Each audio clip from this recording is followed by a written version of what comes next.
Nossa aula, matéria nova. Vamos louvar a Deus. Pai do Senhor, irmãos, vamos orar. Mais uma segunda-feira, mais um desafio, mais uma oportunidade de aprendizado que Deus nos concede. Senhor Deus e Pai, somos gratos por mais esse dia, por nossa vida, por esse lugar, pela vida do nosso professor, sua família, por essa preciosa oportunidade que tem nos concedido todas as segundas-feiras. Obrigado, Senhor, por cada dia, cada aprendizado, pelo coleguismo de cada irmão, pela coinonia de cada um, Senhor, pelo esforço, pela unanimidade e o empenho que cada um tem feito até aqui, Senhor. Muito obrigado por tudo. Fica conosco o Espírito Santo de Deus. Amém. Pode sentar, meus irmãos. Alguém esqueceu o livro de história da igreja? Aqui na igreja o Henrique está pensando em você dar uma conferida aí se não tem, se esqueceu o livro. Depois pega aqui, ó. Bom, nós temos alguns irmãos que estão nos visitando pela primeira vez, que Moeliel, o presbítero Moeliel está conosco. O nome da irmã? Desculpa. Irmã Neia está aqui, a esposa do Samba, qual que é o nome da senhora?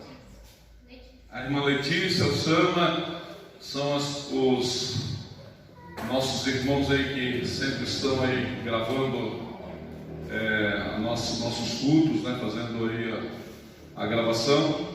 E a gente tem por hábito sempre, nós temos um brado aqui na Litéria, sempre não tem uns visitantes, a gente vai cantar o brado. Vamos puxar, ver quem é que ainda não puxou esse brado aqui. O Alexandre já puxou, né? Já. Tobias ainda não puxou? Não, Jaziel já, né? O Tobias, vem cá puxar o brado. Então, o Tobias vai puxar o brado. Nós vamos ficar de pé. É no 3, né? Vai ensaiando aí, 1, 2, 3. E aquele ritmado. É sangue, é raça, certo? Ó, tá gravando, hein? Tem que ser com força. Pede. Vai ser a igreja. Como ele falou, 1, 2 e 3. 1, 2, 3. É sangue, é raça, é determinação. Estamos sempre juntos para cumprir nossa missão.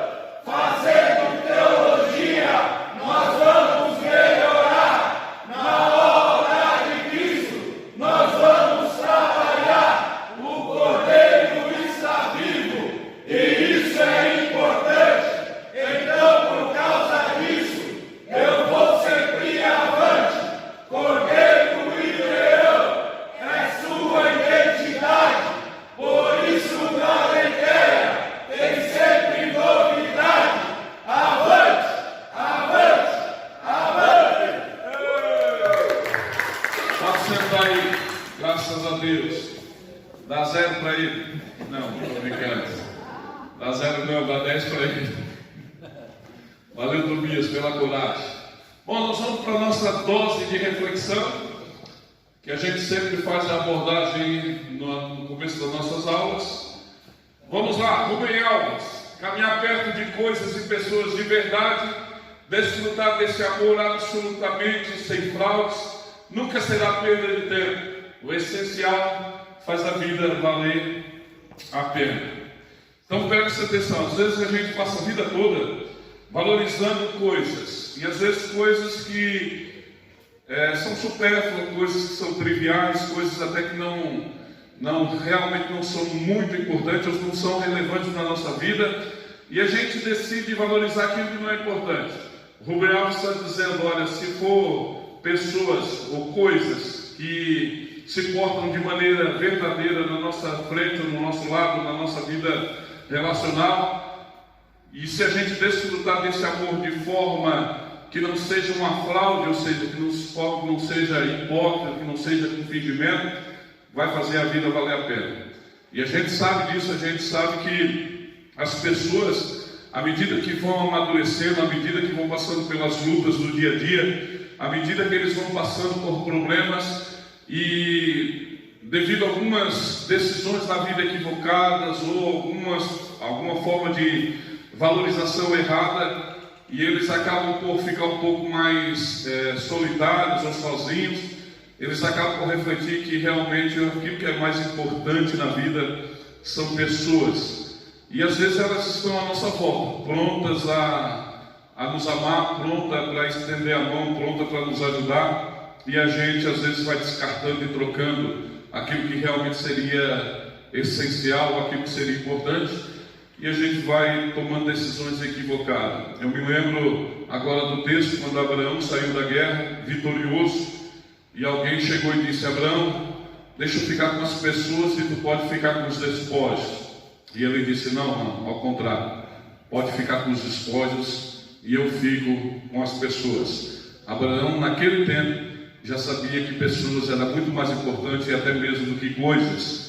E a gente fica sempre, às vezes, durante a vida, por motivações equivocadas, e às vezes até engodado, por um apelo aí performático do mundo, midiático, e a gente vai cedendo aí essas coisas e a gente vai tomando decisão errada. E o Rubem Alves, na sua reflexão, está dizendo, o essencial faz a vida valer a pena, desde quando a gente viva uma vida verdadeira, legítima, sem fraudes, ok? Não é só sem fraudes nas urnas, não. É sem fraude, especialmente na vida, o que é mais importante. Vamos lá, outra. O amor vive neste sutil fio de conversação, balançando-se entre a boca e o ouvido. Então, às vezes a gente fica entendendo o amor meio que de forma utópico, meio que cria o amor dentro do mecanismo da utopia, e a gente distancia o amor para longe da gente. E a gente às vezes ignora que o amor, na verdade, nada mais é do que ouvir, do que falar, do que esse mecanismo simples assim, Você ouve alguém e fala com alguém. Então o verdadeiro amor, claro, não é só teoria, não é só também ouvir, também é falar, mas se a gente ficar nesse sutil fio de conversação, balançando entre a boca e o ouvido, a gente vai entender que o amor reside ali, ele mora ali e é fácil de a gente achar. E às vezes a gente acha que ele é alguma coisa distante da gente e fica buscando a vida toda por um amor ideal, e às vezes é só na conversa, no ouvir, no sentar ao redor da mesa, no ser amigo, no ser parceiro, no ser cúmplice, no ser sábio no ouvir. Eu gosto muito da expressão, da ideia judaica de ouvido, O ouvido, melhor, a ideia judaica de sabedoria. Sabedoria para um judeu é um coração com duas orelhas, então percebo que a sabedoria reside em ouvir, e ouvir, e ouvir. Então é importante que a gente entenda esses mecanismos da vida. Vamos lá. Agora, Agostinho de Hipona. Ou seremos controlados por Satanás, ou pelo eu, ou por Deus. O controle de Satanás é escravidão. O controle do eu é soberba. E o controle de Deus é vitória. Então, às vezes a gente, voltando aí a decisões, na vida a gente decide, com a livre agência que temos, o livre arbítrio que temos em algumas decisões, obviamente, a gente decide de quem será nosso Senhor. Se será Satanás, se será seu próprio eu, ou se será Deus. Parece uma equação fácil de escolher, de resolver, sim ou não? Mas é assim que acontece? As pessoas sabem escolher com essa facilidade lógica que a gente pensa? Se você chegar para o mundo aí, para pessoas do mundo e dizer assim: qual desses você quer que seja seu Senhor? Satanás, você mesmo ou Deus? Quase todos de forma demagógica vão dizer Deus. Deus, não tem problema. É como perguntar: você quer ir para o inferno ou para o céu? Quero ir para o céu. Só que existe uma diferença entre você pensar logicamente sobre isso, ou então depositar sua vida, né, subservientemente debaixo desse senhorio. Então, se o senhorio de Deus é mais relevante para nós, é mais importante, infinitamente o é, então a gente tem que achar todos os mecanismos de que a gente realmente possa se entregar para Deus, para que a gente conheça em Deus as vitórias que Ele tem para a gente. Do contrário, viveremos em escravidão ou viveremos soberbamente achando que nós somos dono de tudo ou senhor de tudo. Vamos lá. Apaixonar-se por Deus é o maior dos romances. Procurá-lo, a maior das aventuras. Encontrá-lo, a maior de todas as realizações. Então, olha só. Se a história, se a vida da gente fosse contada em um livro, o maior romance seria: eu estou apaixonado por Deus. Não é um romance marital, não é um romance entre homem e mulher. O maior romance é: eu estou apaixonado por Deus. Eu gostei muito uma vez que li um livro chamado A Dama, Seu Amado e Seu Senhor.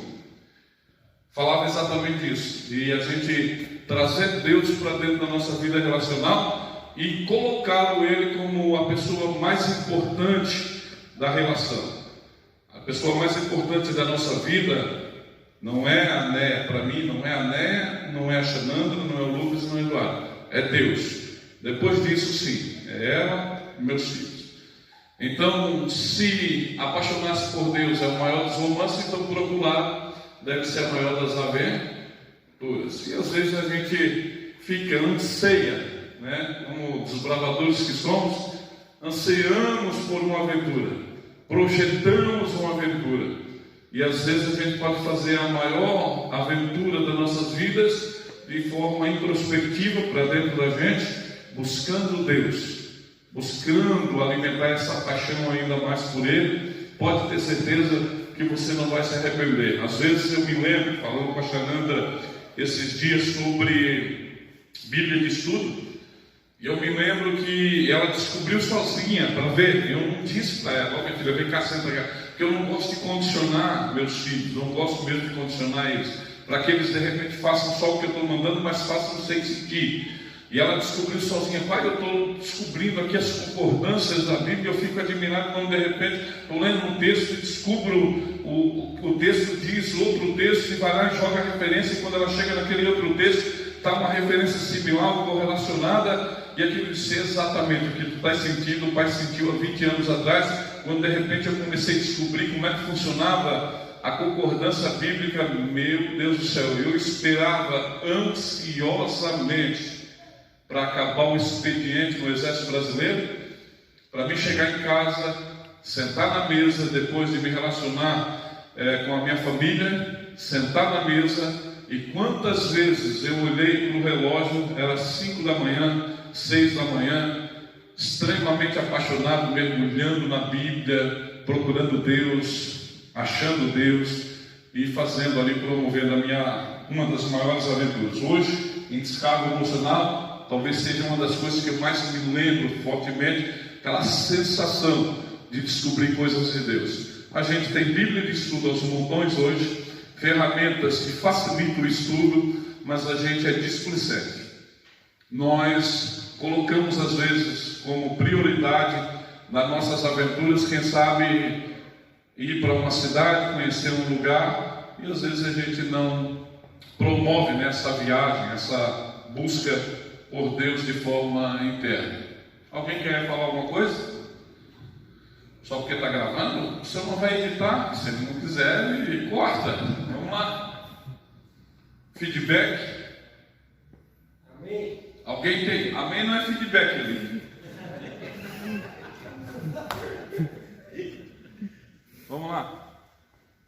Alguém já fez essa aventura? Já? Já vi. Já se deleitou com isso? Já, Elião? De sentar na Bíblia e ser impactado por aquilo, tal qual de repente uma visão turística de Dubai não te proporciona? Já sentiram isso? Às vezes você vai em Gramado e é bonito, eu já fui lá, é lindo, na alta luz você chega lá tudo iluminado, mas beleza, 10 segundos e você não tem mais novidade nenhuma.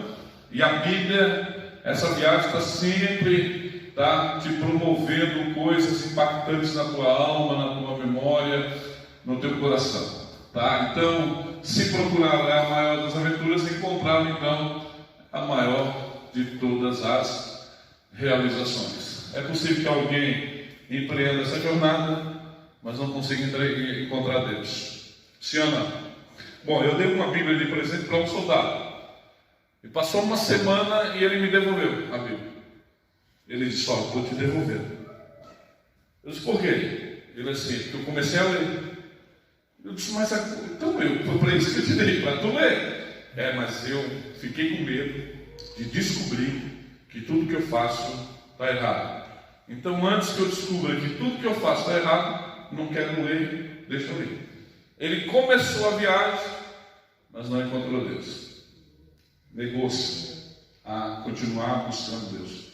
A maior das nossas vitórias, obviamente, e realizações, será encontrar o Senhor. Vamos lá. Agostinho de novo. A lei foi dada para que se implore a graça. A graça foi dada para que se observe a lei. Perceba que na ótica, no óculos de Agostinho, esse antagonismo que a gente cria às vezes de lei e graça, ela deve ter só dentro do quesito, mais ou menos, dentro daquela proposta farisaica de lei, né? Aquela coisa de morte, condenatória, de sacrifício de tolo, de hipocrisia. Então realmente ela é antagônica à proposta da graça, de sorte que a lei condena o melhor, a graça salva o pior. Mas Agostinho está dizendo que a lei foi dada para que a gente se implore, para que a gente implore a graça. Porque à medida que existem leis, à medida que existem mandamentos, e à medida que se torne quase que impossível de que todos cumpram isso, então automaticamente nosso espírito, que anseia por redenção, vai clamar por algo que nos redima sem sacrifício que a gente nunca vai conseguir pagar. Deu para entender? Sim ou não? A lei é o sacrifício que a gente nunca vai conseguir pagar. Ou vai? Quem foi que pagou por nós? O único que teve competência, capacidade, o único que teve de fato moral para poder pagar esse, vamos dizer assim, esse compromisso, né, de lei, de mandamento, foi o Senhor. Nós não teríamos, de sorte que se eu quebrasse 613 preceitos e um só, também estaria condenado por um, como estaria condenado por quebrar 613. Não há nenhum só homem que conseguiria apreender de forma agradável a Deus todos os mandamentos, então todos os homens agora clamam por algo maior do que a lei, que é a graça. E a graça então está aí, e ela vem implorada pelo aparecimento da lei. Portanto, a graça, quando aparece, ela diz: agora, comigo, com aquilo que eu tenho capacidade de fazer, procure ao máximo observar a lei, de sorte que a graça não é inimiga da lei. Deu para entender, sim ou não? Aí alguém pode dizer: então, vamos voltar para o Antigo Testamento e obedecer a lei? Não, daí não. Aí nós estamos falando de beabá, do Evangelho, e não é isso, tá, que eu estou me referindo. Inclusive a lei da qual o apóstolo Paulo falou, a lei do coração, a lei de Deus, escrita não em pedras, mas na carne, no coração, na parede do nosso coração. Deu para entender? Ou não? Dá um feedback, bora! Pastor Eliel, compartilhar alguma coisa? Não? A lei sem graça não tem graça. A lei sem graça não tem graça. Vamos lá. Foi, Jadson? Foi? Adriano? A graça foi nos dada para nos diz com poder para cumprir a lei. Poder capacitante, né? Poder operante. A graça também é isso, né? Não é só isso. É também um atestado de capacidade nossa, né? Aquilo que eu não posso fazer, a graça opera em mim. Aquilo que eu não posso fazer, aquilo que eu não mereço receber, ela me dá aquilo que eu não mereço receber, né? Então a gente precisa entender. Claro, de sorte que vou ressalvar de novo aqui. O grande problema da nossa geração é que a gente banaliza a graça. Nós somos o evangelho, ou melhor, nós somos os crentes do evangelho da hipergraça, do evangelho da graça barata, da graça leviana, da graça que a gente vai gastando como tolo por qualquer coisa, e quando de fato nós precisarmos dela, talvez ela não nos alcance. Se bem que ela tem poder para alcançar qualquer um. Deu para entender? Sim ou não? Essa geração usa a graça como salvo-produto. Isso aí, como graça permissiva, entende? Já que eu posso, já que eu tenho ela, e já que ela é salvadora, ou já que ela me exime de condenação, então deixa eu viver uma vida totalmente arbitrária aqui, e de forma leviana, porque eu tenho a graça. Aí o apóstolo Paulo diz: onde abundou o pecado, superabundou a graça. Que diremos, pois? O que faremos, pois? Viveremos mais o pecado para que sobre nós abunde maior graça? A resposta dele é: de maneira nenhuma. Então a resposta exata para a graça é a extrema gratidão. E um coração que é grato ao que Deus fez, procurar viver sempre em santidade e uma vida irrepreensível, procurar agradá-lo, responder de forma positiva a essa graça, e não ao contrário. Deu? Ok? Mas praticamente só a graça não basta, né? Não, a graça é Porque a suficiente. graça, porque se nós não a merecermos, não tem Não, nós não merecemos ela. Ninguém merece ela. E ela é suficiente. Não, não há, em termos de salvação, em termos de questão salvífica, não existe nenhum mérito em mim. O mérito é de Cristo, é da cruz, é dos laços do Calvário, é da sua vontade, do seu amor, é tudo dele. De sorte que eu não tenho 90% de graça e 10% de mérito para poder ir para o céu. Eu vou para o céu pelo mérito de Cristo, não pelo meu. Santificação é outro processo.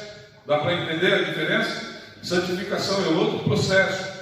Então, obediência às leis de Deus é outro processo, é outro mecanismo. O mecanismo salvífico pela graça é exclusivo de Deus e tão somente suficiente. Do contrário, seria ineficaz. Do contrário, Cristo teria coautoria na salvação. Do contrário, ele teria parceiro salvífico, ou seja, eu salvo 90%, mas tem alguma coisa ou alguém que tem que salvar os outros 10%. E isso não existe. Jesus salva de forma completa. Deu para entender? Sim. Me diga uma coisa: se ele anulasse a misericórdia, o que aconteceria conosco? Sim, se eu tenho a graça, mas ele anula a misericórdia. É uma pergunta boa. Eu tenho a graça, mas anula a misericórdia.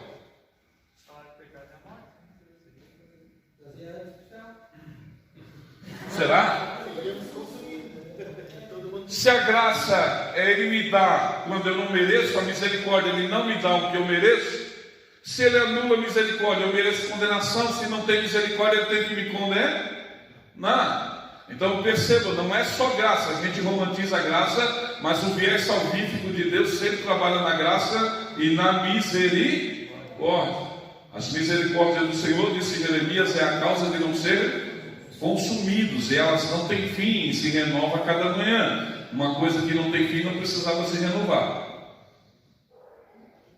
Já vai por aí. Então é preciso que a gente entenda sempre esse mecanismo aí. Vamos lá. Vamos para a nossa... Deixa eu tomar, cadê a aguinha lá de mim? Deixa eu tomar um pouquinho de água. Nós vamos para a nossa matéria que é teologia, não é simples. É teologia do Antigo Testamento. Matéria nova. O livro vai vir depois. Né? Já estou pedindo. Nós vamos para a nossa introdução.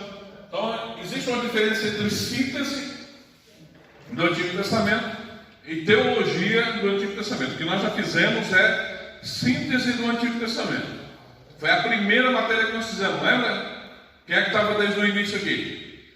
Lembra a primeira matéria? Divisãozinha lá, profeta maiores, profeta menores. Lembra aquelas divisãozinhas? Quase uma teologia básica, apesar de nós estarmos avançados.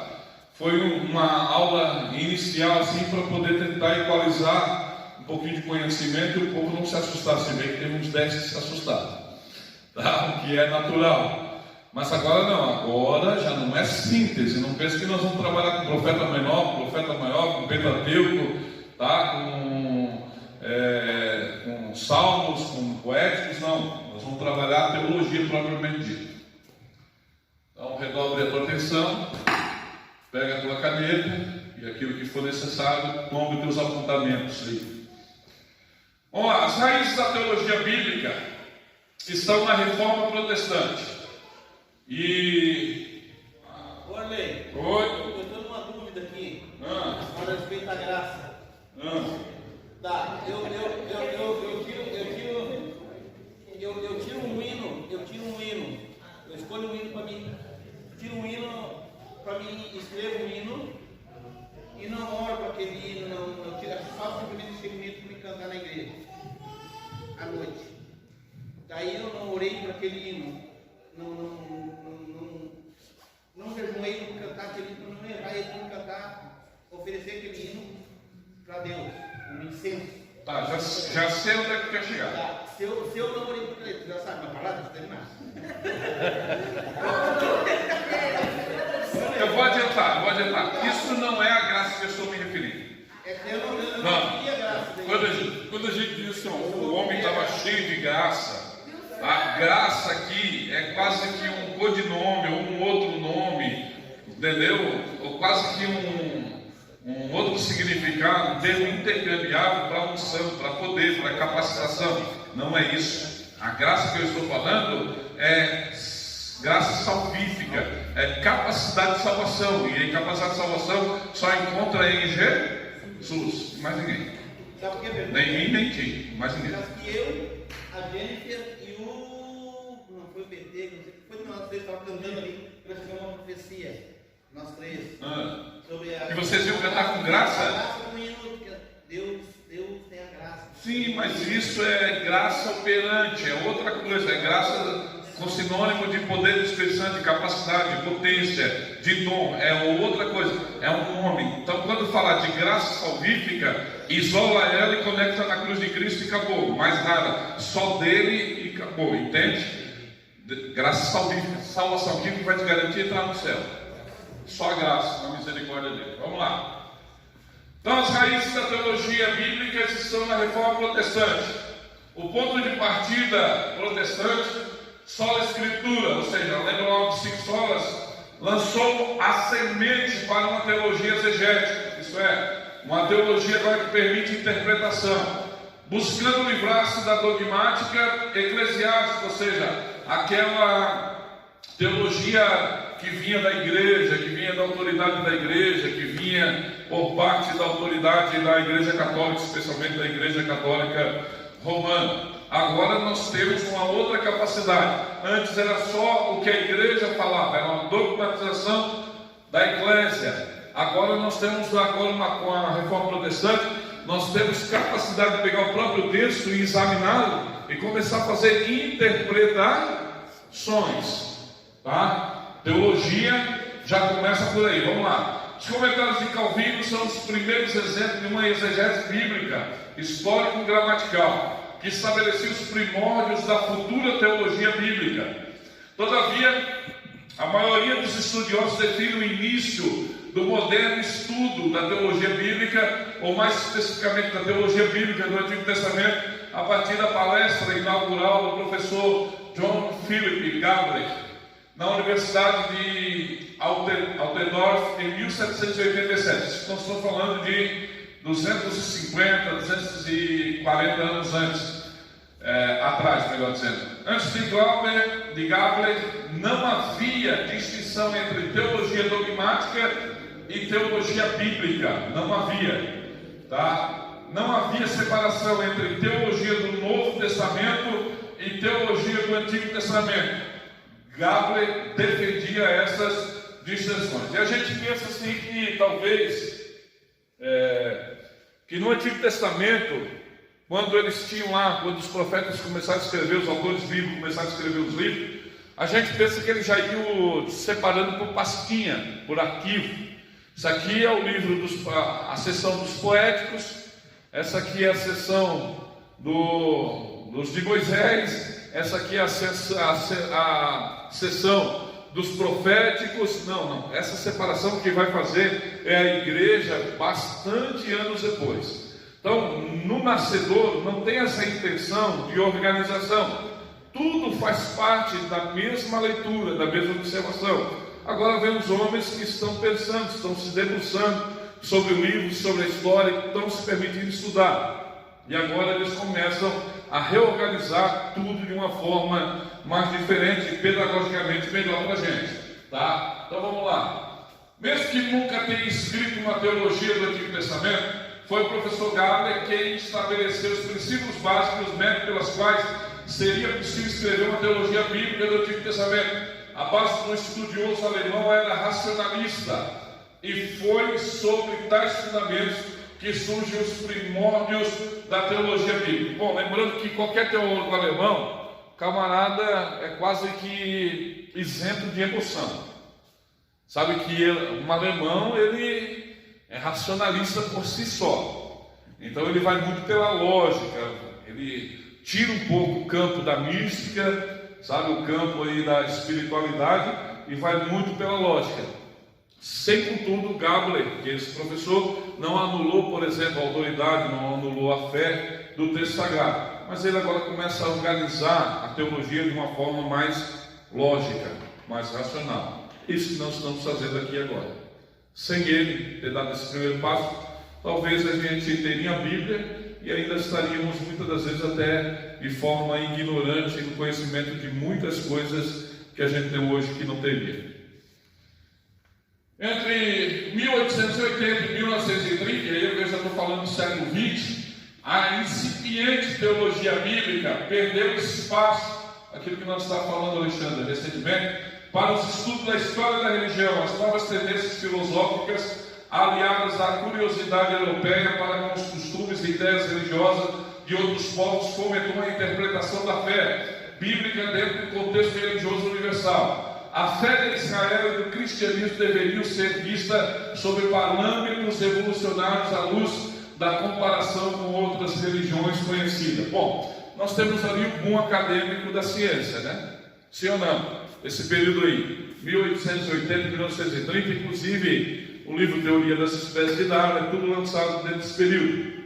Então existe muito um confrontamento, um enfrentamento daquilo que seria a teologia bíblica propriamente dita, ou seja, uma teologia mais racional. E agora eles começam a estudar a história da religião, filosofias e história da religião, pautado, por exemplo, em antropologia, em sociologia, pautado em coisas muito mais subjetivas do que objetivas. E isso deu uma segurada na questão, por exemplo, da dogmatização da teologia do Antigo Testamento ou do Novo Testamento.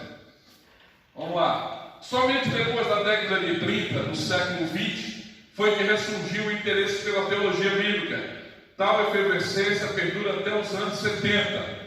E isso aí tem gente que nasceu nessa década aí.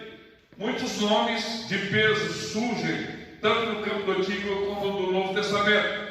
Nomes como Von Hage, eu tenho um livro, Bultmann, eu tenho um livro, e Joaquim Jeremias, eu tenho um livro deles, tá? Joaquim Jeremias, para mim, é um dos melhores, junto com Von Hage, obviamente, e Bultmann é aquele que fez a questão da mitologização de Cristo. É um alemão, ele faz bastante, é bastante racionalista, talvez o mais exagerado de todos eles, né? mas são gente que contribui de uma forma muito importante. Isso é só uma introdução, eu sei que dói a cabeça, mas sou obrigado a fazer, está na grade. Vamos lá. Entre outros muitos, tornaram-se marcas da teologia bíblica, principalmente durante as décadas de 30 a 70. Além disso, muito da teologia contemporânea interagiu bastante com o pensamento bíblico e estabeleceu modelos sistemáticos de teologia menos presos a categorias filosóficas clássicas. Aqui merecem destaque especial os nomes de Barth e Oscar Cullmann. Tá? Então, Karl Barth talvez seja, e muita gente mandou a lição para mim, de um dos 5 maiores teólogos da história do cristianismo. Da história. Tá?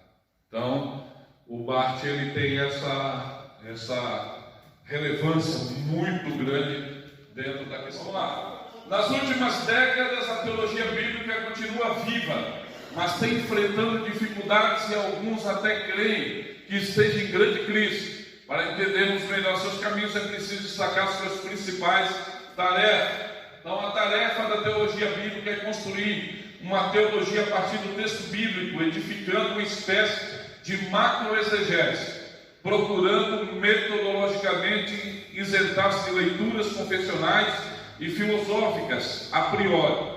Todavia, uma teologia bíblica séria deverá enfrentar algumas questões importantes, das quais não poderá omitir-se. Olha o que o livro está dizendo. A priori, quer dizer, de partida, de início, deve ser isentada das questões de credos confessionais, das questões, por exemplo, de filosofia. Vamos lá, a gente geralmente julga assim: eu não vou ler uma teologia católica, porque é católico. Aí você vai lá e deixa de ler uma Bíblia, por exemplo, as notas de rodapé de uma Bíblia Jerusalém, que tem escritos ou estudos católicos, e você deixa, por exemplo, de colher um monte de conceitos e de informações extremamente relevantes para a minha fé. Agora, se você tiver maturidade para tirar um pouco a ideia de credos confessionais, sabe, dessa mística institucional, e você ir só para a questão do conteúdo propriamente dito, você pode beber em muitos outros lugares, desde quando você faça um filtro, e aí você, claro, vai reorganizar a partir daquilo que você tem e conhece. Entendendo o que eu quis dizer, sim ou não? É possível que você leia um livro do Evangelho segundo Allan Kardec e extraia alguma coisa bacana? Sim ou não? Hã? É possível ou não? Sim. Não, sejam maduros, sim ou não? Sim. É sim, é claro que sim. Daí você pegar e fazer toda uma defesa, a proposta teológica de Kardec é outra coisa. Outra coisa.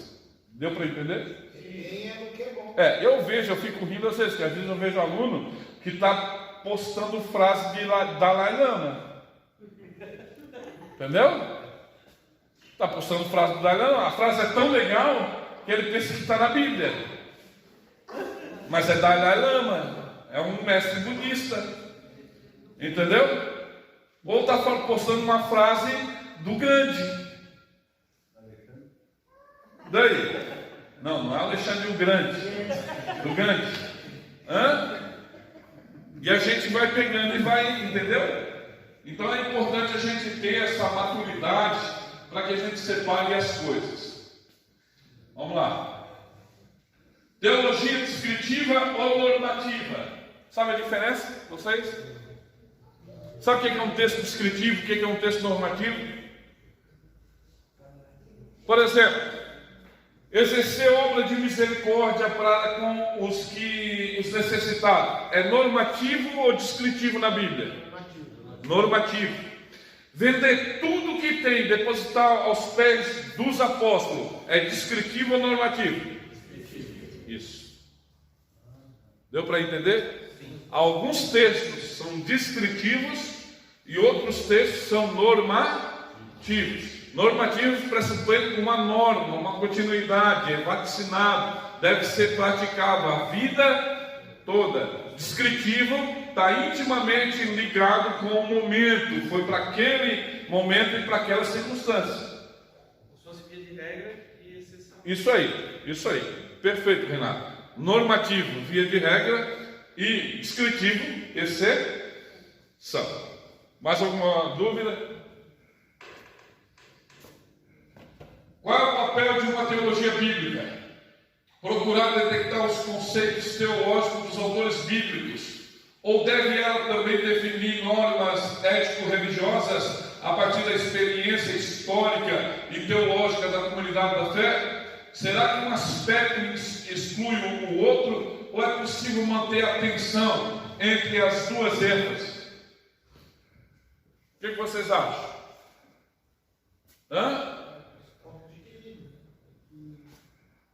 Vamos lá. Procurar detectar os conceitos teológicos dos autores bíblicos, ou deve ela também definir normas éticas religiosas a partir da experiência histórica e teológica da comunidade da fé? Vamos lá. Os autores bíblicos vão desprezar o que importa agora é o que a comunidade diz, ou eu posso tentar conciliar o que os autores bíblicos tiveram intencionalmente com aquilo que a comunidade está praticando? Se bem que eu vou falar para vocês, lembram como é que nascem os heresiáridas? Como é que nasce um pai de heresia? Não, sim, mas como é que ele nasce? Como é que ele cria força? Qual é o mecanismo? Tirando do contexto alguma coisa. Não é só isso. Isso é a heresia dele. Mas o que? Sim, mas tem mais um segredinho aí. Se adaptar, né? Não. É quando ele invoca para si capacidade única de interpretação. Só ele é que tem essa autoridade. A partir do momento que só ele tem essa autoridade, então ele começa a se tornar um pai de heresia, porque daí ninguém mais pode questionar, ninguém mais pode sugestionar. É o Ellen White dizendo, eu sou a grande profetisa, é Joseph Smith dizendo, foi eu que ganhei do anjo. É Charles Désio Russo dizendo, eu sou a fiel testemunha. Dá para entender? E assim vai nascendo as heresias. Então lembre-se, o que garante a interpretação da Bíblia não é eu, Arley, mas é a comunidade. Por isso, daí deriva a palavra de glória no Novo Testamento. Bom, eu acho que vale a pena entrar nesse assunto. Vamos lá. Alguém falou alguma coisa? Não? Vamos lá. O que é glória no Antigo Testamento? As palavras, as expressões. Shekinah é glória visível, né? Centelha, vamos lá. Sim, não, tem outra que falar que é a principal. Vamos lá, o Icabod, ou, né? O Icabod. Vamos lá. I é a negativa, mas na verdade a palavra é Kavod, né? Kavod quer dizer glória. Presença de Deus. Bom, Kavod não existe mais no Novo Testamento. Não existe. Os autores bíblicos, e principalmente o apóstolo Paulo, através do conhecimento epistemológico que ele faz, ele transfere Kavod, ou traduz Kavod, para doxa. Por isso, doxologia final. Por isso, ortodoxia. Por isso, paradoxo. Lembra dessas palavras que vão nascendo? Doxa não é no sentido de Kavod. Doxa é no sentido de opinião comum. Sim, é grego. O apóstolo Paulo está dizendo, nós somos aperfeiçoados de glória em glória. No original é de doxa, hein? Doxa, à medida que a opinião da comunidade se fortalece, eu me fortaleço. Uma comunidade forte, entendendo quem é Jesus, faz com que eu entenda melhor quem é Jesus e eu vou aperfeiçoando ainda mais nele. Então é de glória em glória, a opinião comum, é a comunidade. Ele transfere a responsabilidade para a comunidade. E isso é de uma relevância extraordinária, porque ele quer proteger o Evangelho. Anula o indivíduo, ele está dizendo, ainda que desça do céu um anjo, ou eu mesmo, daqui a uns anos venha, falando algo que não seja isso, pode me considerar anátema, maldito. Olha só, não tem como quebrar aquilo que já foi instituído. Isso aí é de muita importância. Quem interpreta a Bíblia Sagrada é a comunidade. Eu ia perguntar se não é só uma questão linguística, tipo do hebraico para o... Não. É conceitual. A mudança é radical. Tá? É conceitual mesmo. Conhecimento epistemológico mesmo, entendeu? É ciência, científica, saber científico. Hã? Transmito o que eu recebi. A ideia da ceia? Não, a ceia ali eu acho que está intimamente mais ligada até mesmo com o apostolado dele, meio que pessoal, no sentido dele se fazer apóstolo. E a prerrogativa do colégio apostólico é que para ser apóstolo tinha que ver o Senhor, né? Não foi ele que criou também, né? Sim. Eu transmiti algo que eu recebi. Mas é uma defesa apostolar dele. É uma defesa apostolar, por quê? Porque eles argumentavam, o colégio apostólico estava fechado e argumentavam que para ser apóstolo tinha que ter comido, vivido e aprendido com o Senhor. E ter visto o Senhor ressuscitado. Aí o apóstolo Paulo disse, eu vi, eu comi com ele e eu aprendi, porque eu também estou ensinando para vocês. Eu recebi dele, isso aí. É uma defesa ao meu entendimento, né? É uma defesa apostolar. Vamos lá. Mais alguma coisa? Tá tranquilo, né? Vamos lá. A relação entre os testamentos. Pode existir uma teologia do Antigo Testamento independente do Novo Testamento? Será que a teologia do Antigo Testamento é uma disciplina exclusivamente cristã? Existirá uma teologia do Antigo Testamento judaico? Que tipo de relação existe entre os dois testamentos? Continuidade ou descontinuidade? Como trabalhar a unidade da mensagem bíblica, sem desvalorizar o Antigo Testamento e sem a cristianização exagerada do mesmo? Pegou pesado. Como assim? Sim, porque o Antigo Testamento não é um testamento. O Antigo Testamento não são 39 livros exclusivamente da nação judaica, do Deus Yahvé, de Moisés, do legislador, figuras totalmente semíticas, ou seja, de lá do Oriente Médio, inclusive incluindo Cristo. Qual a ligação que tem do Antigo Testamento, em termos escriturístico, histórico, gramatical, com o Novo Testamento?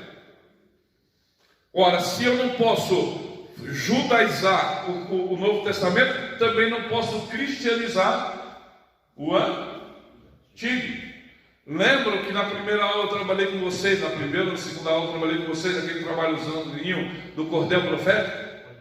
Lembra? O Antigo Testamento é sustentado em cima do cordel profético.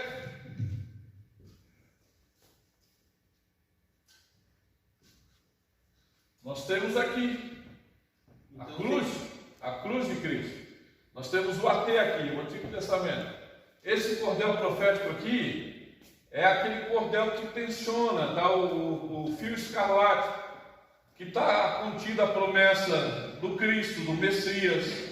Tá? Cristo é Novo Testamento, né? Aqui é Messias, Mashiach. Messias. Está aqui. O resto é exacerbação humana, é exagero. Ou história, é a história de Israel, é a nação, é o povo, é o sofrimento do povo, é isso, aquilo. Mas tem um cordel profético que está perpassando isso aqui. E que vai culminar na cruz de Cristo. Então, é isso que a gente deve enxergar no Antigo Testamento, hoje. É isso. Aí a história de Davi, tranquilo? Serve como lições, serve como exemplo de fé, serve como modulação para o caráter, serve como muitas outras coisas, como edificação. Porém, em termos de conceito teológico, a gente tem que olhar só para o cordão profético, para os tipos, os antítipos, os arquetipos, as figuras que apontavam. O Antigo Testamento não é sombra? Sim ou não? É sombra ou não é?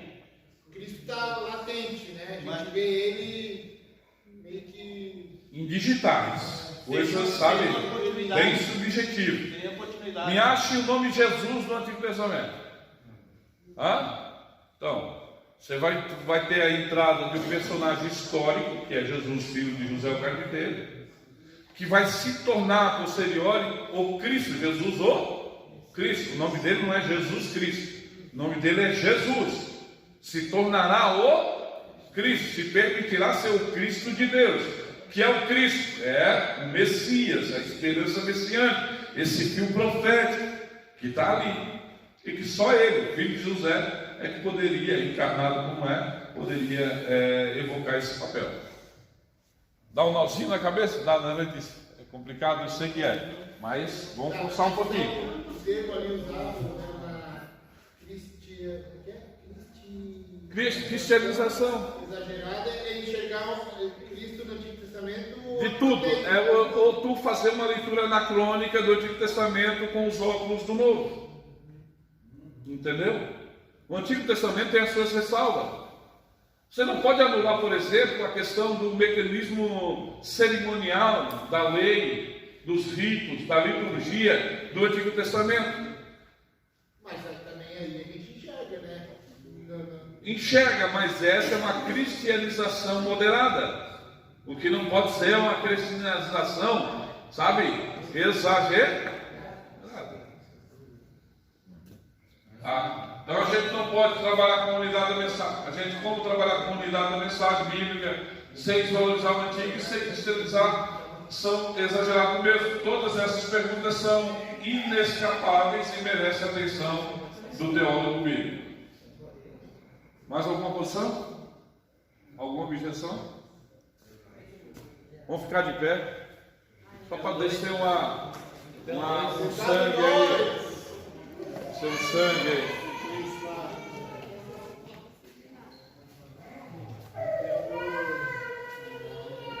Vamos lá. Abordagem diacrônica ou sincrônica. É um palavrãozinho. Anote, pesquise. Tá? Muitas teologias, aqueles que acharam que já podem ser tanto, pode ficar à vontade. Muitas teologias bíblicas e sistemáticas parecem considerar o texto bíblico homogêneo e uniforme. Será que é possível fazer teologia bíblica sem considerar a história e algum tipo de desenvolvimento teológico das Escrituras?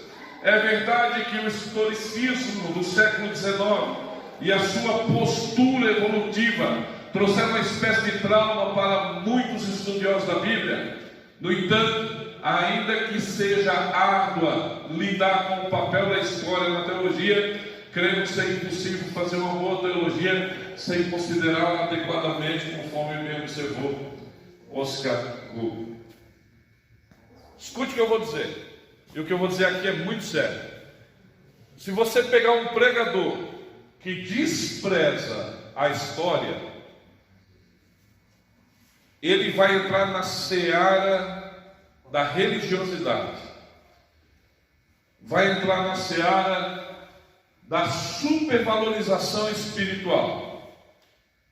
Ele vai criar uma indumentária, vai criar um código moral, e quase sempre é falido, vai te ofertar por alguns dias e algum tempo uma pretensa espiritualidade, mas depois não vai conseguir sustento.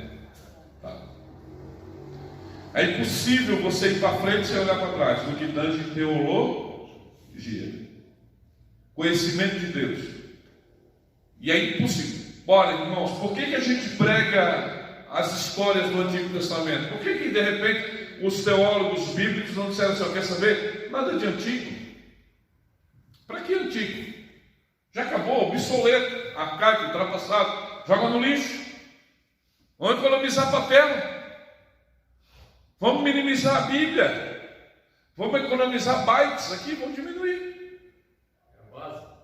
Quer saber? Para que também 27 livros, se só 4 evangelhos da gente? Responde. Quer saber para que 4 evangelhos, se só um evangelho? João também já dá a resposta. Quer saber para que um evangelho todo, se só capítulo 3 já diz a resposta no versículo 16? Então é importante preservar a história e sempre visitar. tal, numa fã de entender no passado e poder construir melhores ideias no futuro, tá? É isso que ele está dizendo. Então vamos lá, se a gente pegar a abordagem diacrônica ou sincrônica, tá? Sincrônica quer dizer modelo no Antigo Testamento, e a gente vai conseguindo achar esse modelo sendo repetido, fabricado várias vezes na história. Isso é sincronia. Tá? Diacronia é quando de repente aquilo fica preso naquele tempo, naquele espaço de tempo. Tá? Então a gente precisa entender sempre essas coisas. Eu sei que é cansativo, mas vamos lá. Caso seja um corte sincrônico, apresentará tempos comparados. Exemplo, um estudo sincrônico da influência dos políticos na vida pública da sociedade tal. Então se apresentará comparações ao longo do tempo em sincronia, de várias épocas. Diacronia refere-se a um dado determinado no momento isolado. Sincronia refere-se à correlação entre vários momentos entre eles. Um estudo sincrônico em que compararemos a ação dos profetas nas diferentes épocas da história de Israel.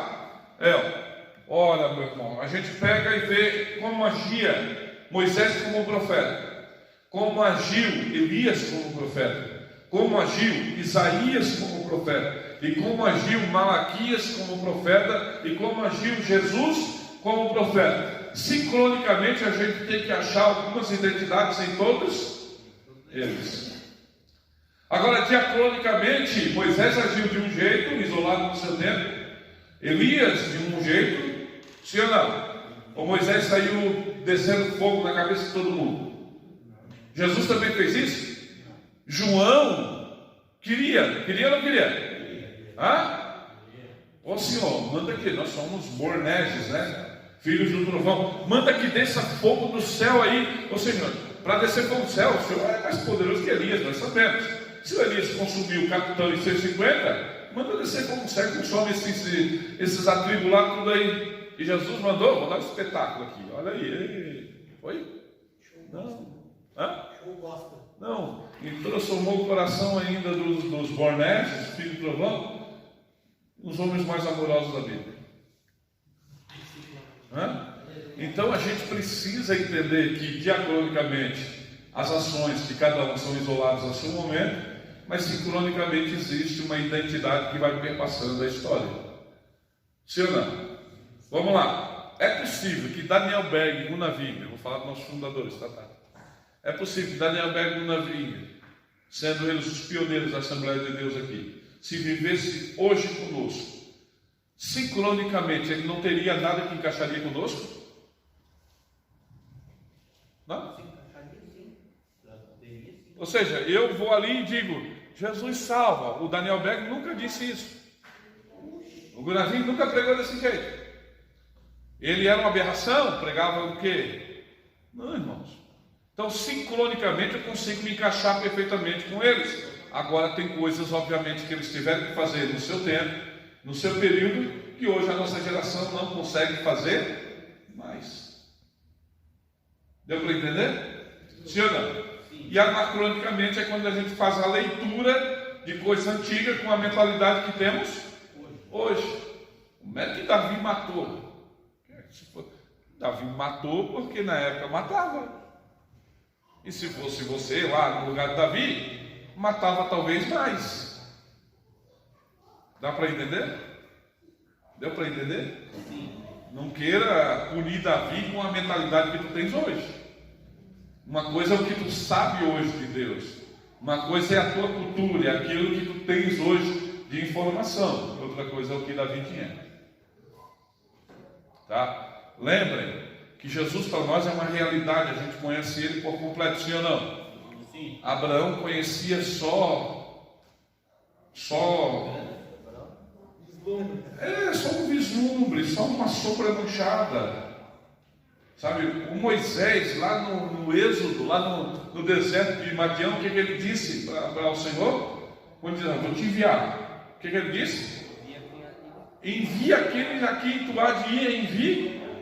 Não sei o nome dele, não sei como é que ele é, mas só sei que tu tens um para enviar. Envia ele. A esperança messiânica já pairava, já era uma arquetipia, já existia, já tinha um arqué, né? Um arquis lá, que já começava a permear a mente deles. Só que a visão deles era muito opaca, muito tímida, muito pequena.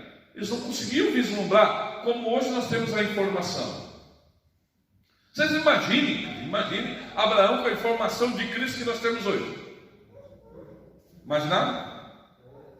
Então, imagine. E com respeito a essas sincronias que fala assim, era um espaço de tempo de 300 a 400 anos. Não, é na história. Eu posso ter sincronia de Adão comigo, de Elias com Cristo, sabe? Posso ter sincronia, como estou falando aqui, de Daniel Ber comigo, e posso ter sincronia com o Alexandre daqui a 20 anos. Dá para entender mais ou menos? Não existe sincronia, não existe um período de tempo específico. Sincronia é sempre o nome já diz, sincronia é um encaixe, tá? No caso dos profetas proféticos, de identidade profética, que vão sempre se aparelhando na história, vão sempre dizendo, sempre age dessa forma, tá? De forma subjetiva. De forma objetiva, era a forma diacrônica. Bugou? Dá uma recalibra aí, faz uma recalibração cognitiva. Pá! Aí já dá uma. Vamos lá. Relação com a autoridade da Bíblia. Por mais isenta que seja a teologia bíblica, ela não poderá deixar de trabalhar com pressupostos. Um dos mais relevantes é exatamente o ponto de partida para com a própria Bíblia. Devemos praticar uma hermenêutica de suspeita para com o texto? Ou devemos interpretar o texto sagrado de maneira afirmativa, numa relação de empatia para com o mesmo? Quando outro referencial externo explícito comanda a hermenêutica das Escrituras, dificilmente poderá construir-se uma teologia bíblica que faça justiça ao texto. Vamos lá. Teologia bíblica pressupõe o quê? Pressupõe que eu proteja o texto bíblico o máximo que eu posso, sim ou não?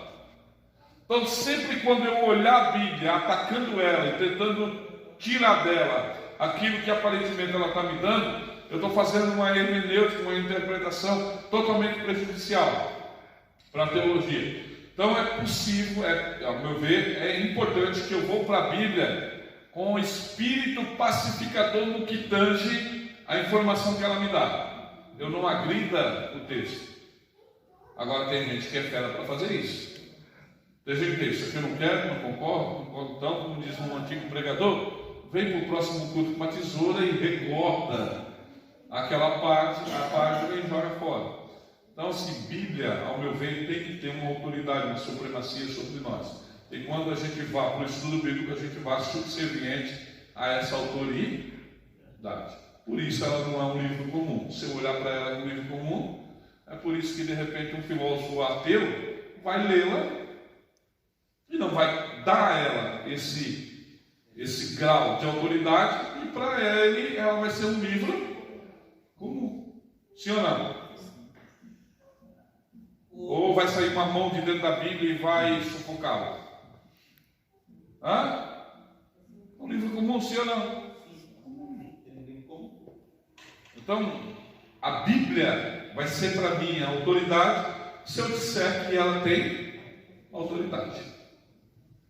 Aquele camarada que te devolveu a Bíblia, em certo aspecto, ele tem mais temor a Deus do que muitos cristãos que fazem essa leitura bíblica seletiva. Sim, eu gosto e se eu não gosto. Ele deu crédito de autoridade para ela, por incrível que pareça.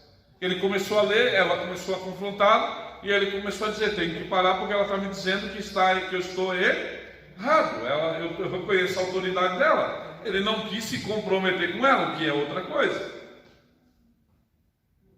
Sim ou não? Sim.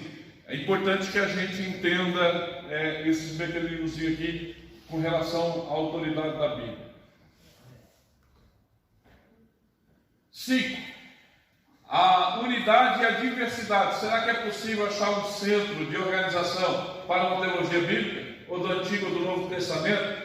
Será que o conceito de aliança, de promessa ou de ação divina na história é adequado para organizar o material bíblico?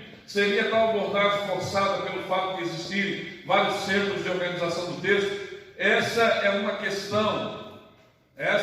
questão difícil que não pode ser esquecida. Além disso, a diversidade presente nas Escrituras levanta outra questão. Existe uma teologia bíblica, ou do Antigo ou do Novo? Existem várias teologias. É bem conhecido o fato de que os teólogos liberais levaram a diversidade teológica bíblica às últimas consequências. Por outro lado, fundamentalistas têm tentado ver unidade a partir de lentes mais sistemáticas e filosóficas do que bíblicas. Como deve ser trabalhada essa relação? Aí está um grande dilema ainda aberto para a discussão dos estudiosos. Bom, devo dizer que eu, particularmente, não sou fundamentalista e nem liberal. Não sou ortodoxo, não sou adepto de novas ortodoxias, né? Nem a métodos heterodoxos, mas estou aberto a coisas novas, a um outro ponto de vista. Contudo, acho muito mais prejudicial um fundamentalista. Alguém que se debruça e não quer abrir de maneira nenhuma espaço para crescimento, não quer olhar de outra forma para o texto, não se permite dar ao texto a sua capacidade polissêmica, ambígua, de muita diversidade que tem o texto. Às vezes a gente percebe que textos são literais e às vezes o texto fala de várias maneiras, principalmente no que tange o nosso olhar para o texto. Às vezes você lê um texto, fala de um jeito para ti, o outro vai ler o mesmo texto, não disse nada, aí vem o outro, fala do mesmo texto, disse muita coisa. Então, isso tem muito a ver com a questão da dinâmica, da orgânica, da Bíblia viva, propriamente dita. Porém, quando eu teologicamente sou fundamentalista, eu estou fechando. E quando eu sou um liberalista, eu estou abrindo de mais. Então, eu acho que, se conselho fosse bom, eu acho bom achar um ponto de equilíbrio. Nem muito fechado, nem muito aberto. Abre com ressalva, olha, examina. Se é bom, vai lá, abre mais um pouquinho, entendeu? Vai amplificando a tua visão, teu campo de iluminação vai aumentando, tua capacidade interpretativa vai aumentando. Se aqui está te gerando fé e esperança e está te aproximando da Bíblia, continua. Se está te aproximando de Deus, continua. Se caso te causou pavor, roubou tua paz, distanciou de Deus, fecha, segura. Não abre demais, que pode ser perigoso também. Sim, porque se tu vai para um liberalismo teológico muito grande, tem gente que no extremo do liberalismo não encontra Deus. E o cara se desvia. O cara se torna um ateu, se torna cético. Ele dá um mergulho tão profundo que rompe a mangueira do escafandro. E ele fica sem oxigênio e morre lá embaixo. Então é bom, chegar no limite do canudinho, mas não deixar a água entrar dentro. Respira, mas respira, Então é bom dar uns mergulhozinhos, mas com alguma ressalva. Perceba que Deus entende a nossa limitação também. Me lembro que quando eu me converti, sede de aprender era grande. A Néa nem sabe disso, talvez não sabe, eu sabe. Se não sabe, vou confessar. Inclusive para todo mundo agora que está vendo. Às vezes a vontade de comprar livro era do tamanho que eu fazia empréstimo, sem ela saber. Eu passava no banco, tinha aquele CDC, fazia empréstimo, comprava 4 Bíblias, chegava com 4 Bíblias de estudo. Meu Deus, essa mulher sofreu nessa parte comigo, muito paciente, nunca dei um sapato para ela nesse sentido e nunca brigou comigo por ter comprado Bíblia, mas entendia que era uma coisa muito grande. Então eu começava a comprar livros, e alguns livros, obviamente, são totalmente, o tema, a capa, são apelativos, Apocalipse, versículo por versículo explicado. Meu Deus, quando eu vi isso aqui, isso eu quero. Quem não quer conhecer ou entender Apocalipse, versículo por versículo explicado, você vê ali no Pedro? Eu quero. Comprei. Cheguei para o meu pastor, eu com 6 meses de crente, cheguei para o meu pastor e disse, comprei um livrão. Ele disse, qual? Apocalipse, versículo por versículo. Ele disse, tu vai me prometer uma coisa, Rei. Qual que é, pastor? Isso eu sempre fui muito... Disse, tu vai enterrar esse livro na tua biblioteca e só vai ler ele quando tu tiver uns 4, 5 anos de fé. Sério, pastor? Sim. Se tu ler agora, tu vai te comprometer. E acho que vai ser prejudicial, vai ser nocivo e não vai ser salutar. E o temor a Deus e ao pastor foi tão grande que, de fato, eu acho que eu li só depois de uns 7, 8 anos. E aí, quando eu li, já tinha maturidade intelectual, conceitual para entender algumas coisas. E isso, obviamente, eu estou falando de um livro que não é anormal.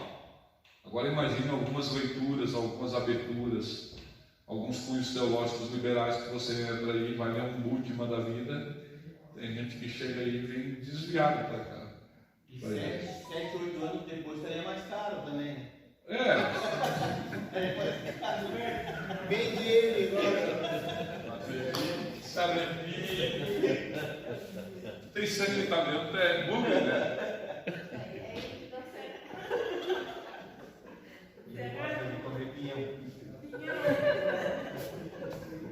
Então, a gente precisa não ser um fundamentalista daquele bem. Tem aqueles fundamentalistas que não são só fundamentalistas teológicos. Ou seja, o cara de repente diz assim: não, eu sou dispensacionalista e fico na questão dispensacional. Eu sou assim, eu gosto disso. Beleza.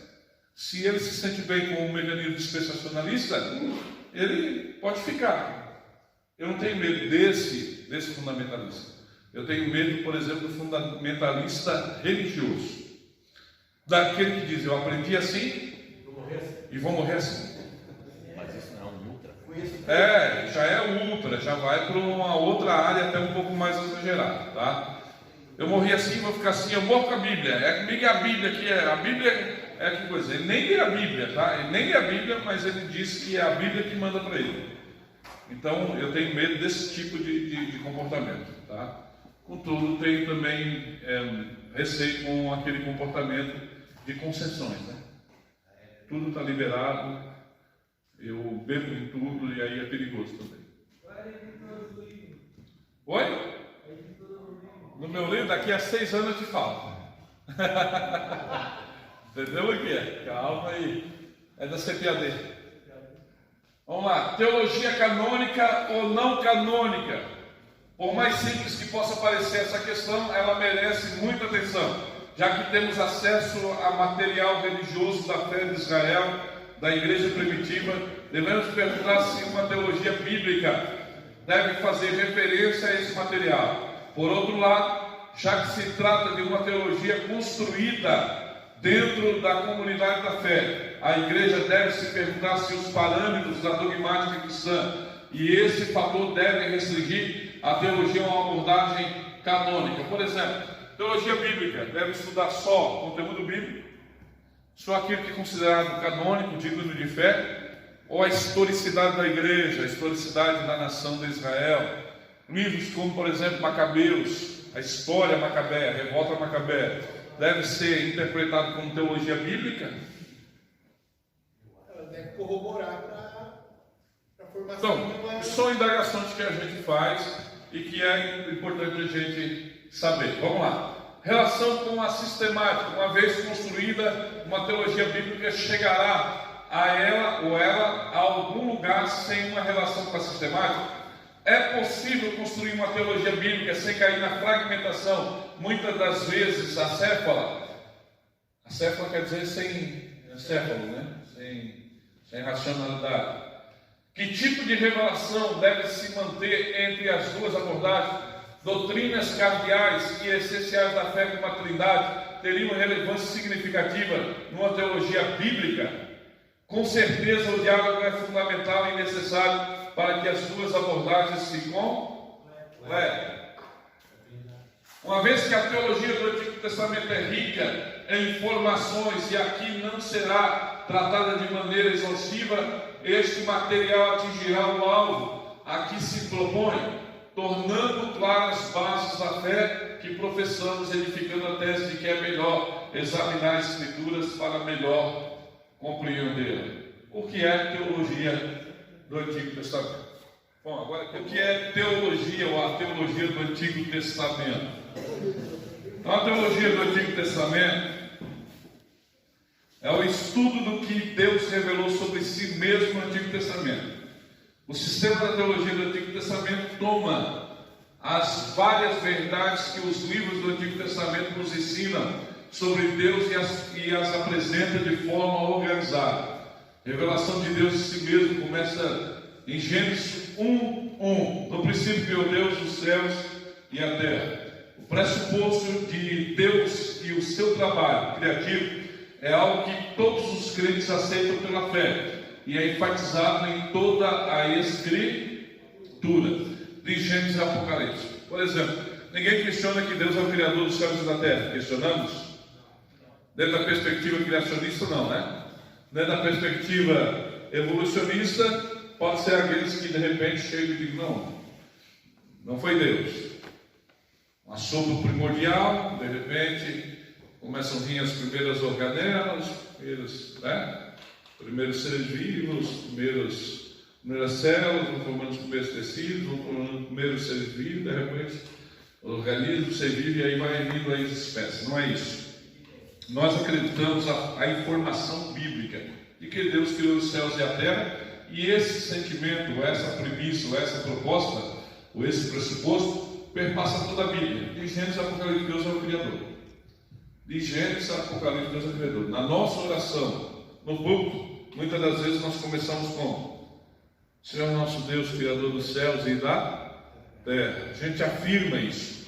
Faz parte do nosso credo acreditar nisso, obviamente, apesar de nós não termos provas empíricas de que Deus é o Criador.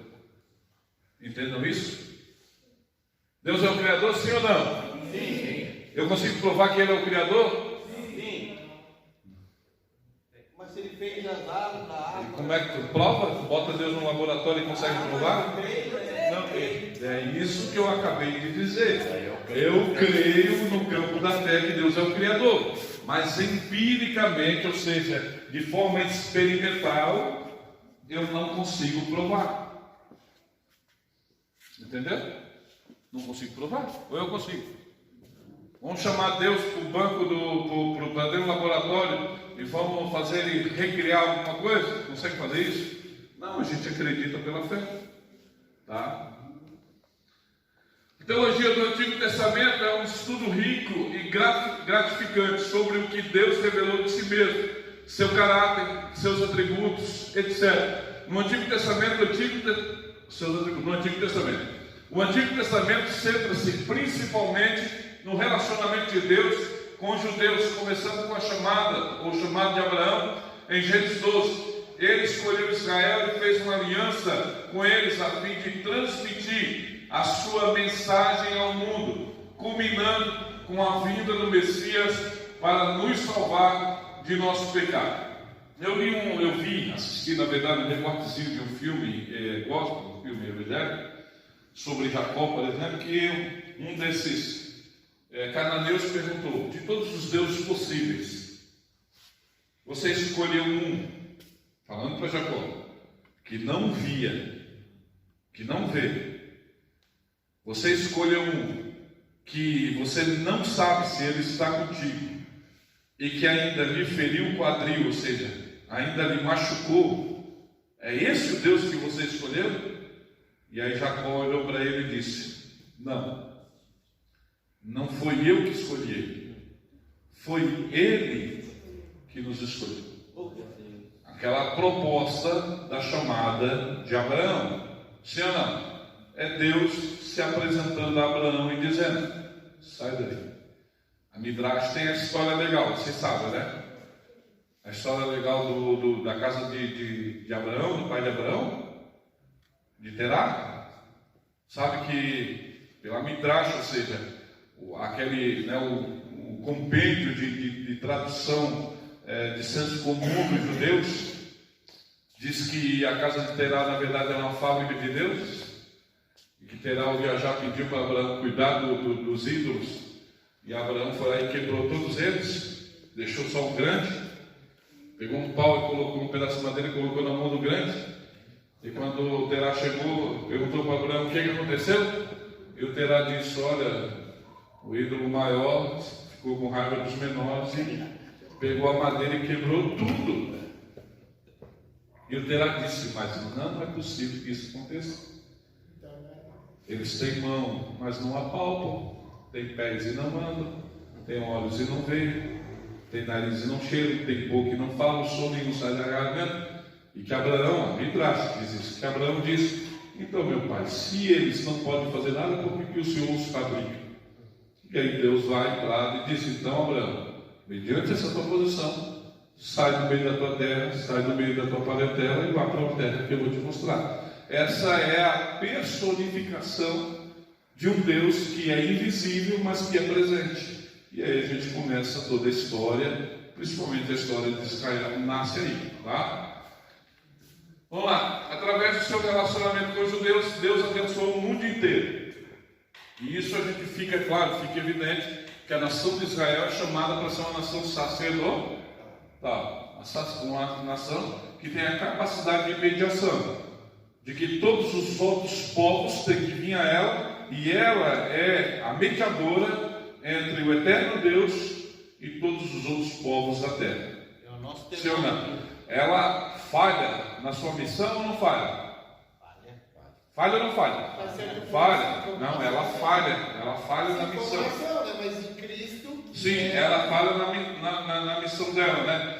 Porque daí ela começa, tem a proposta do proselitismo. Ela é uma missão centrípeta, né? Lá dentro. Aí em Cristo, parece que a engrenagem começa a rodar ao contrário. A missão começa a ser centrífuga, né? Agora não é mais venha, agora é vá, né? Ide por todo mundo e fazer discípulos. Então a gente percebe que a nação, de certa forma, ela falhou ao não se tornar mediadora, a não se tornar aquela que de repente fechou a porta do Evangelho, a porta do conhecimento de Deus para todos os outros povos. Por causa do quê? Por causa do rito, por causa do legalismo da lei, por causa do formalismo. Israel se sentia arrogante, soberba, melhor do que todas as nações, sendo desobediente a Deus. Nação de queixo duro, pescoço dura, servil, quer dizer, jumento que não obedece à rédea. Tá? Era uma nação amada por causa dos pais, mas que fizeram coisas horríveis diante do Senhor, das quais o próprio povo que Deus tirou para colocá-los, não fizeram. Então não existe, a gente tem um pouco de saudosismo judaico, mas é por causa dessa mística toda, né, que invoca o fato de Jesus ser judeu, da salvação vinda de judeu, de Abraão, de Isaac, de Jacó, de Moisés, de Davi. Mas a nação como si, no todo, falhou muito.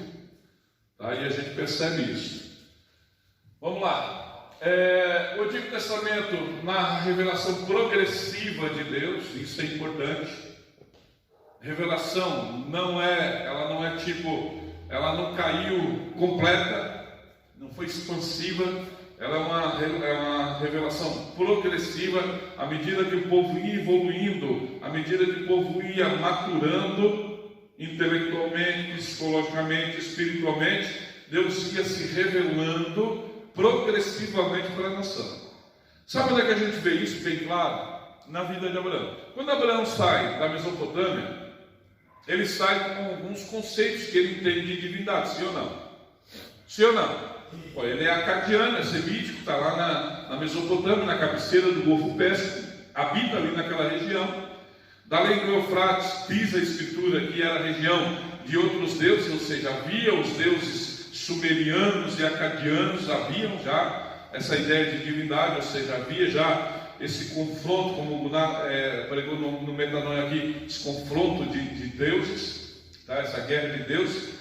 E Abraão ainda entende, o Deus que fala com ele, o Deus criador do céu e da terra, ainda entende Deus de forma muito limitada.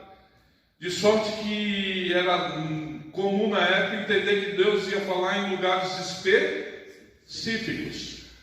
Então, para Abraão, Deus era o Deus que ainda fala na árvore frondosa, no meio do carvalho. Então ele vai lá e visita e quer falar com Deus no carvalhal de Mané, onde ele habita. Lá meio que é quase que místico isso. Porque dentro da tenda talvez Abraão ache que Deus não está. E aí onde é que a Bíblia diz que Deus fala? Sai da tua tenda. Sou um Deus que fala em Ur da Caldeia, fala no carvalho, mas fala aqui dentro da tenda também.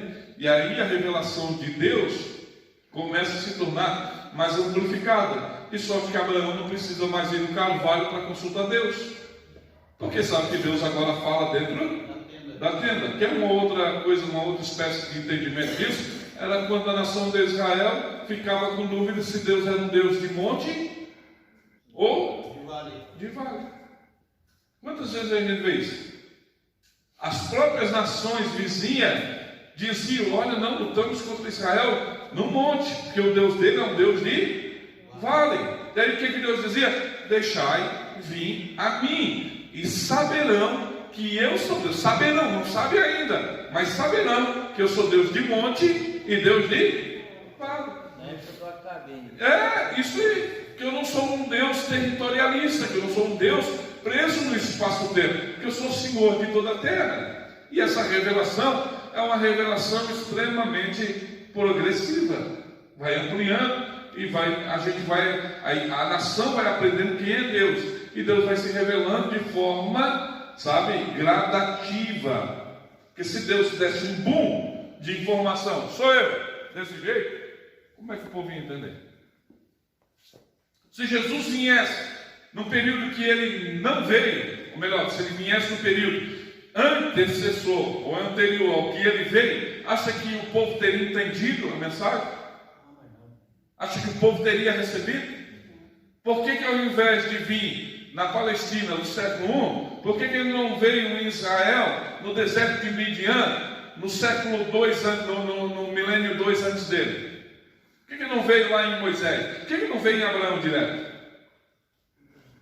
Por que Melquisedeque não era ele? É só um tipo. Por que não era ele?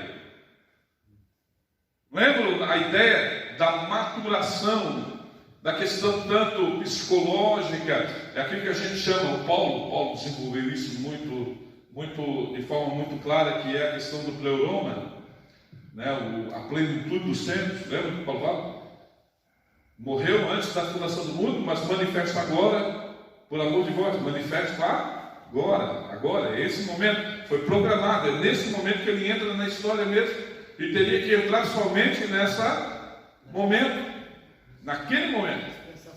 Isso aí, Pax Romana, moral judaica e Sofia grega, o berço da civilização, está tudo se preparando para poder entender quem é Cristo, e aí então a obra de Deus, a revelação de Deus continuar sendo implementada, sendo revelada. Esse cordel também então faz parte dessa revelação. Faz tudo parte. Já era Deus se revelando de uma forma gradativa, né? Então é bom a gente olhar para o texto e entender desse jeito aí. Então vamos lá. O Antigo Testamento, na revelação progressiva de Deus, de si mesmo, especificamente ao seu povo escolhido, mas também aos de sucessão gentia, para que possamos aprender que Ele é o seu plano no mundo. No próprio coração do Antigo Testamento está entrelaçada a ideia de uma aliança entre Deus e o homem. A primeira foi feita com Adão, e a outra com Noé, e Abraão, e a nação de Israel, e com Davi, e depois com Cristo. Então são alianças que Deus ia colocando. Nenhuma dessas Deus era restritivo, sempre abrangente na aliança. Em Abraão ele diz que em ti, Abraão, serão benditas todas as nações, famílias da terra, todas as nações. E Paulo vai usar exatamente esse item da aliança, esse voto, né? Essa característica da aliança de Deus com Abraão, vai evocar isso e vai dizer lá aos gatos: nós é que somos benditos com o crente Abraão. Ou seja, Abraão já falava de nós já estávamos inseridos nesse projeto. Havia a intencionalidade de Deus de botar todo mundo, e não só Israel. E a visão que tinha no começo era que Israel achava que era exclusivo, povo singular. E aí quem que Pedro vai dizer? Nós é que somos a igreja, ou seja, de povos, tribos, línguas e nações. Nós é que somos nação santa, sacerdócio real, povo adquirido, propriedade exclusiva, peculiar, particular de Deus. Nós é que somos. Entende? Então a gente precisa entender que tudo isso fazia parte de uma revelação de Deus e que à medida que o tempo foi passando, e olha como Deus não entra em caos com um relógio. Deus não entra em caos com um relógio. Ele é eterno, está fora do tempo. Entra no tempo, age no tempo, mas é fora do tempo. É isso que o eu sou, o que sou quer dizer. Quem se assombra com o relógio somos nós. Não, nós, o ser humano. Não só o gentil, o ser humano é que se assombra com. Nós estamos presos no espaço-tempo. Deus está fora. Para ele, um dia e 1000 anos, mesma coisa. Não muda nada. Então, o tempo que leva para Deus não importa. Entende? Não importa. Então, ele levou muito tempo para se revelar de forma completa. E ainda está se revelando. Porque um Deus que já é todo revelado é um Deus que pode ser concluído. Um Deus que pode ser concluído é um Deus que não acrescenta mais nada. Um Deus que não acrescenta mais nada é um Deus limitado. Um Deus limitado deixa de ser Deus. Então, a revelação progressiva de Deus ainda não parou. Então, o seu plano, já falei ali. A teologia, já vou encerrar. A teologia do Antigo Testamento é fundamental para a nossa compreensão de Deus e de seus propósitos no mundo. As sementes das doutrinas da expiação substitutiva, salvação, eleição, santidade, misericórdia, julgamento e perdão são encontrados no Antigo Testamento. Um estudo da teologia do Antigo Testamento inclui uma olhada na teologia própria, antropologia e escatologia, entre outros assuntos vitais. Se alguém pode dizer, eu não enxergo perdão no Antigo Testamento. Não tem? Não enxergo graça no Antigo Testamento. Não tem? Leia Salmo 51. Tratado de graça no Antigo Testamento. Sem sombra de dúvida. Entende? A própria nação de Israel foi alvo da graça e da misericórdia de Deus muitas e muitas vezes. Deus disse, vocês merecem que eu destrua vocês. Vocês merecem. Não farei por causa da minha misericórdia. Não farei pelo amor que eu tenho a Abraão, a Isaac e a Jacó. Por amor a Davi, eu não vou destruir vocês. Por amor a Moisés, meu servo, eu não vou destruir vocês. Mas vocês merecem que eu destrua. O que é isso? Graça. Misericórdia. E abundância, tá? E aí tem gente que... É porque como não acha a palavra conceitualmente, acha que não existe. Já viu isso? Ele não acha o conceito de graça no Antigo Testamento, aí acha que não existe. A graça está lá, implicitamente, é como Trindade. Você não acha a Trindade na Bíblia, isso quer dizer que ela não existe? A graça começa no Éden. Começa já lá. A graça começa, na verdade, até antes do Éden. Né? A graça começa antes da fundação do mundo. O Cordeiro de Deus foi morto antes da fundação do mundo. Isso já é graça. Antes de ter cordeiro, o cordeiro já tinha sido morto. Antes do conceito de cordeiro aparecer, já havia um cordeiro que já tinha sido morto. Vai entender isso? O conceito só veio para tipificar. Isso aí. Para demonstrar. Isso me indica que o mundo físico não é determinante do mundo espiritual, mas o mundo espiritual determina o mundo físico. O mundo físico não condiciona o mundo espiritual. O mundo espiritual é que condiciona o mundo físico. De sorte que eu não seria radicalismo da minha parte se eu dissesse que o mundo espiritual é mais real do que o mundo físico. Porque ele subsiste antes. E se nós conseguíssemos ver o mundo espiritual, nós nem estávamos... Imagina vocês terem uma visãozinha que Ezequiel teve, já pensaram? Meu Deus, não aguentava. Não aguentava. Porque é engraçado que todo mundo, como a gente é infantil, né, às vezes. Já viu, Sama, como a gente de repente diz, Senhor, me dá visão. Aí a gente pensa que Jesus vai mostrar para a gente um anjo angelical, doce, com asinha, batendo, uma coisa, sabe? Olha, se Deus abre os teus olhos no mundo espiritual, você vai ter que ver tanto coisa boa quanto coisa ruim, coisas que talvez alegrem teu coração e coisas que possam te fazer desmaiar no espírito, como Ezequiel e João desmaiaram, ficaram aterrorizados, assombrados, amedrontados, assustados com o que viram.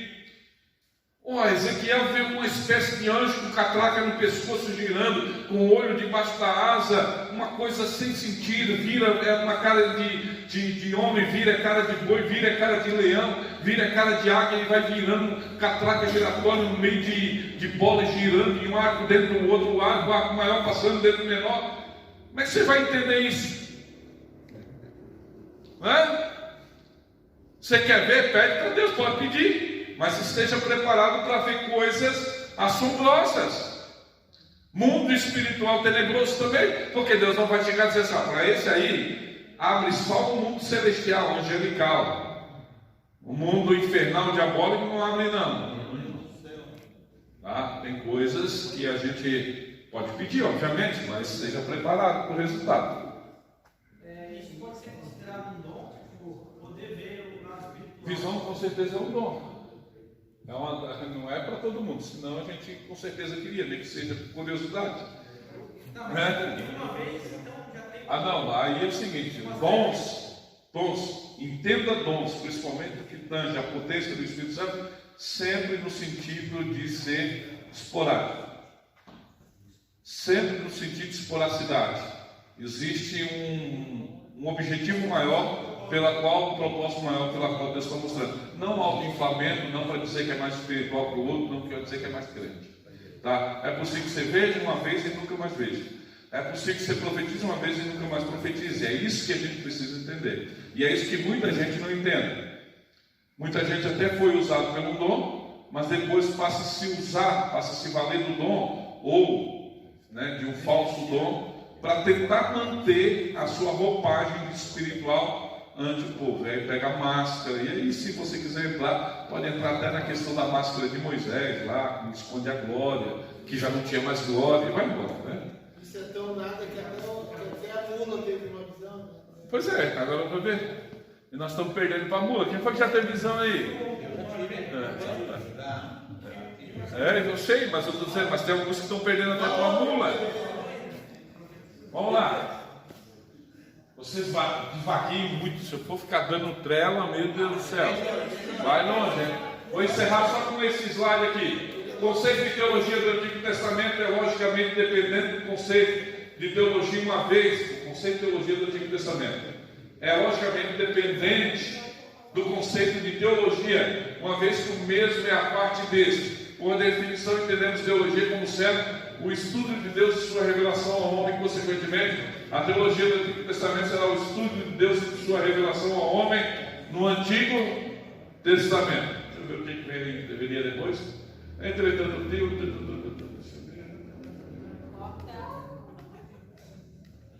tem bastante. Vou voltar e vou parar. Deu? Anota lá na dia. Encerramos.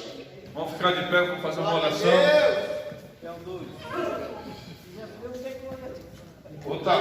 Dá graça, meu irmão. Dá graça. Edita isso aí, Sam. Edita isso. Não vai dizer. Quem lê vai dizer. Tem uma ali que estava intoxicado já. Corta essa parte, Sam, pelo amor de Deus. Não é marketing negativo, né? Pastor Eliseu, vem cá fazer uma oração aqui. Ele caçando o Eliseu aqui. Foi aí que me transladado. Seu Deus, nós te louvamos e te damos graças por tudo que aprendeste de ti nessa noite. Continuamos abençoando, dando graça para aprendermos mais de ti e dando discernimento, Pai, do teu Espírito sobre as nossas vidas, que nós possamos crescer na graça e no conhecimento, Pai, da tua palavra. Abençoa o teu filho que ministra esse estudo, e os demais alunos, Pai, mais importante nesse lugar é que em tudo o teu nome seja exaltado e glorificado, assim como saiu a noite da tua presença, em nome de Jesus. Amém.